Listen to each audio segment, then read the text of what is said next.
Subscribe कीजिए हमारे channel नूर रज़ा को और बेल आइकन को प्रेस कीजिए जिससे आपको हमारी न्यू वीडियो की नोटिफिकेशन मिलती रहे। अब आप देखिए कुरान का फरमान देखिए, अल्लाहु अकबर। अब जानवर के हवाले से कुरान कहता है कज़ालिका सख्खरहा लकुम,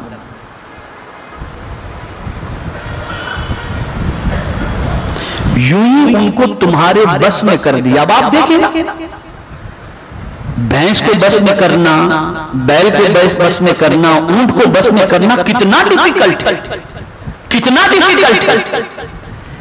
लेकिन मेरा रब फरमाता है कि इसको मैंने तुम्हारे बस में कर दिया, इसको तुम्हारे बस में कर दिया। तो अब इसे ज़बा करो, और ज़बा किस तरीके से करो? लितुकब्बिरुल्लाह, अल्लाह की बड़ाई बयान करो।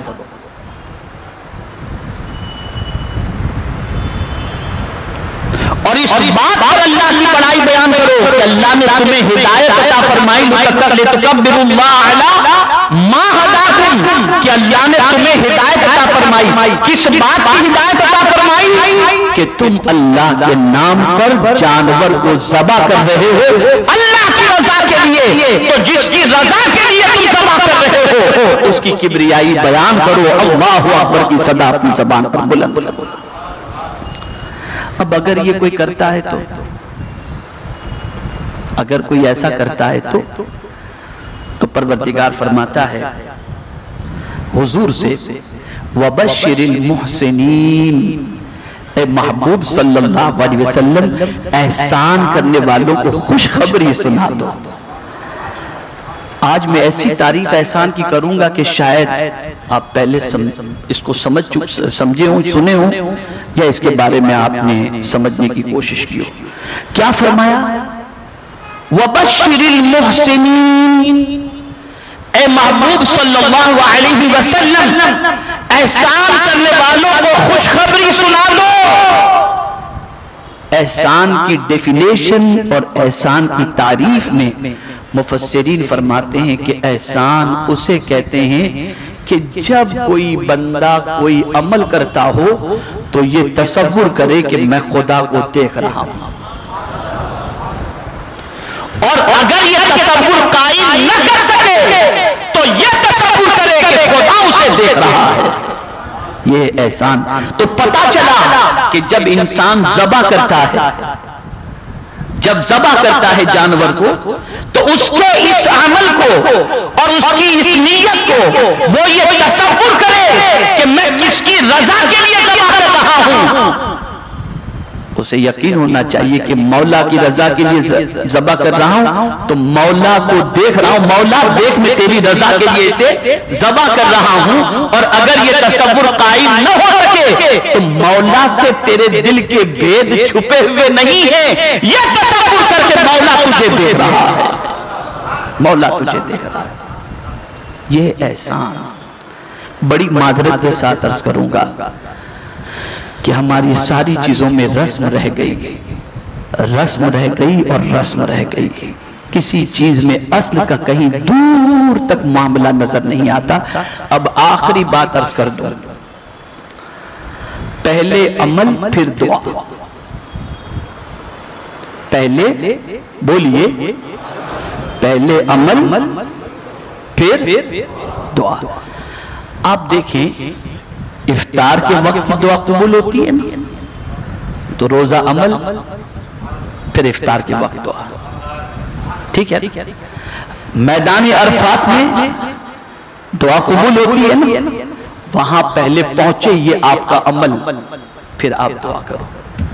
फर्ज नमाज के बाद दुआ कबूल होती है ना, फर्ज पहले अदा करो, उसके बाद अल्लाह की बारगाह में दुआ करो। इसीलिए कुर्बानी करने वाला पहले अल्लाह के नाम पे ज़बा करता है, और जब जानवर ज़बा हो जाता है फिर अल्लाह की बारगाह में दुआ करता है कि अल्लाह इसे तू उसी तरीके से कबूल फरमा जिस तरीके से इब्राहिम मोहम्मद अलैहिस्सलाम की कुर्बानी को तूने कबूल फरमाया था। मेरे प्यारे आका सल्लल्लाहु अलैहि वसल्लम के प्यारे दीवानों, मैं जिस चीज की तरफ तवज्जो को मबदूल कराना चाहता था वो असल ये है कि नीयत को दुरुस्त रखो, मेरे पास वक्त नहीं कि मैं लफ्ज़ कुर्ब और कुर्ब इलाही कितना बड़ा एजाज है। और कुर्ब इलाही, अब जैसे मैंने कहा ना, वबश्शिरिल मुहसिनीन, ए महबूब सल्लल्लाहु अलैहि वसल्लम खुशखबरी सुना दो एहसान करने वालों को।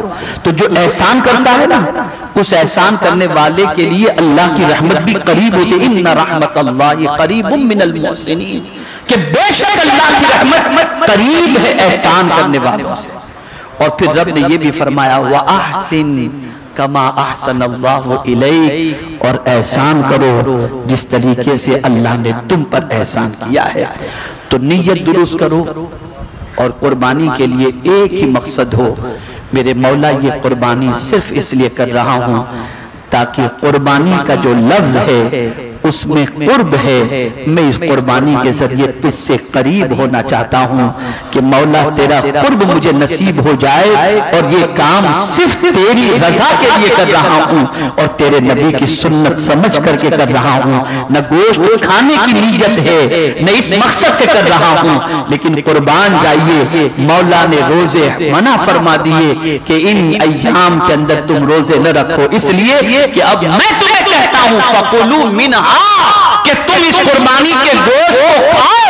आज रोजा तुम्हारे लिए मना है, तुमने मेरे नाम पर जानवर ज़बह किया, अब मेरी तरफ से तुम्हारी दावत है, आज रोजा न रखो, खाओ जानवर के गोश्त। ये मौला की तरफ से, ये मौला की तरफ से ज़ियाफत है।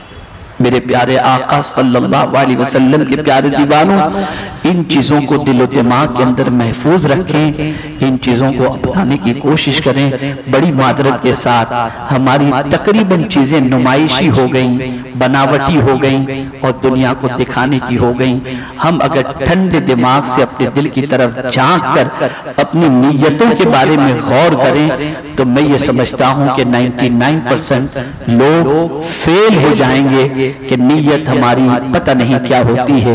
तो हम नीयत को दुरुस्त करें, हमारी नीयत दुरुस्त रहेगी तो अल्लाह रब्बुल इज्जत जल्ल जलालहू नीयत के मुताबिक हमें अज्र भी अता फरमाएगा।